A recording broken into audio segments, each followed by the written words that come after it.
So because retinoids work by increasing your skin cell turnover, it's focusing on that top layer of your skin barrier, which is your stratum corneum.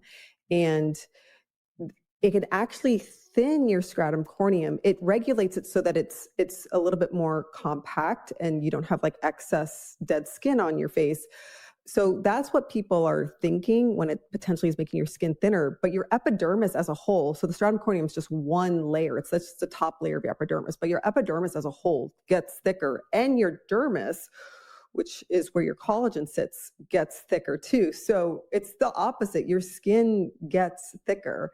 And I think, people say, oh, but you have to like avoid the sun. You have to wear sunscreen when you're using a retinoid, because yes, if you are changing your stratum corneum, there could be a little bit more sensitivity. I mean, it's part of your skin barrier, especially when you're first starting a retinoid and you're not regulating the skin cells, or the skin cells aren't regulated or at an equilibrium state.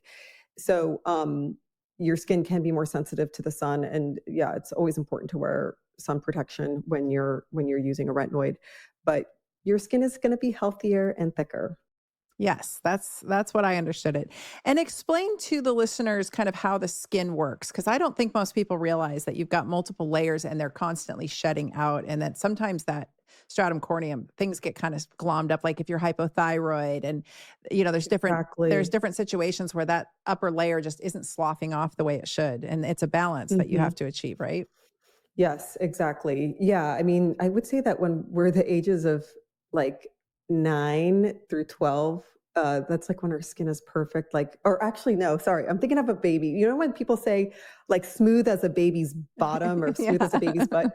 Because babies have like the best cell turnover. Their cells are turning over faster than like every 30 days.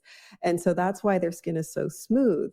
And and basically, there's three basic layers to the skin. There's the epidermis, dermis, and then the subcutaneous layer, which is where your fat is, and then below that is muscle.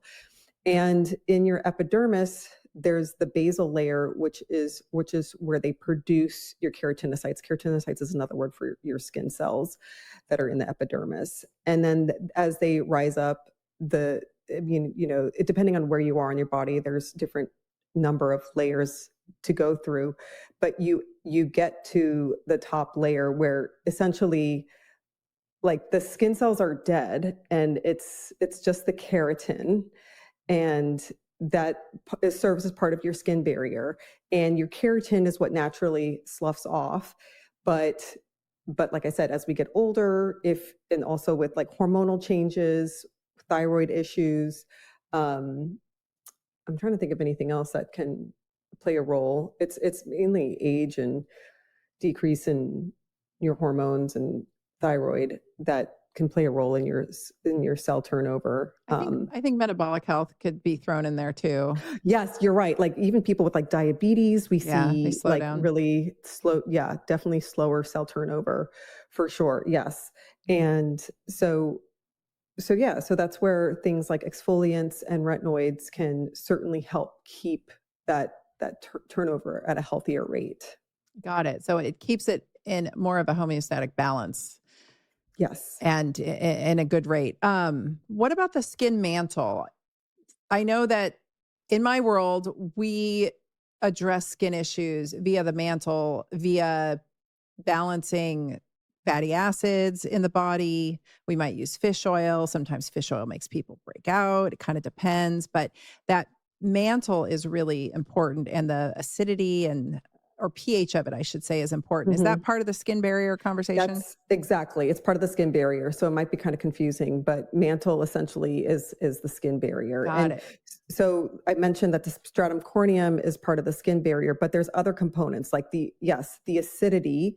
So it's like the acid mantle is I think the term that's mainly used to refer to the acidity of your skin barrier. That's important. Our skin is naturally more acidic. So when you're using like harsh soaps, which are basic, which were more popular 20, 30, 40, 70 years ago, those can totally disrupt your skin barrier because our skin wants to be more acidic. But so anyway, so there's the acid, there's the pH level, that's part of your skin barrier, and that's part of the mantle. The microbiome, so the bacteria that's on your skin is part of your skin barrier. And then the lipids And it's yeah, the combination of like fatty acids, cholesterol, um, there's like ceramides, there's a whole collection of them that it's like you want that right ratio and balance and everything to kind of live together in an ecosystem. Yes. So you can throw it off when you Mhm. start throwing all these different topicals on top. Exactly. Yeah. So like when people use like harsh antibacterial soaps and whatnot, that throws off, your microbiome, and that could throw off the pH, and that also strips like, can strip some of the sebum, like the oils. So yeah. It's easy to make a mess out of things. What I think it's this right now, though, culturally, we're in this weird place with the internet where people, young girls are using like 13 steps. Oh my gosh. So that's why I was mentioning that age 9 through 12, where all these preteens are so obsessed with skincare. And I'm like, y'all, this is your skin's not going to get any better than this. Like, don't do anything to your skin, please, because this is like the best age. I mean, yes, some girls are gonna, or kids at that age can start noticing like increased oil production and some acne production, which I feel like we're seeing a little earlier, than starting earlier these days. But otherwise, yeah, just a gentle cleanser, moisturizer, SPF. Um, you don't need to exfoliate. You don't need to use a retinoid. Sure, if you want to use like a fun hydrating serum, go for it. But you don't need peptides and all those Yeah. other actives. Vitamin C, you don't need. I even Hmm. see women, I follow all these different accounts on Instagram of middle-aged and older women doing makeup too, because it's like that whole thing changes. Your makeup application strategy is completely different when once everything starts drooping.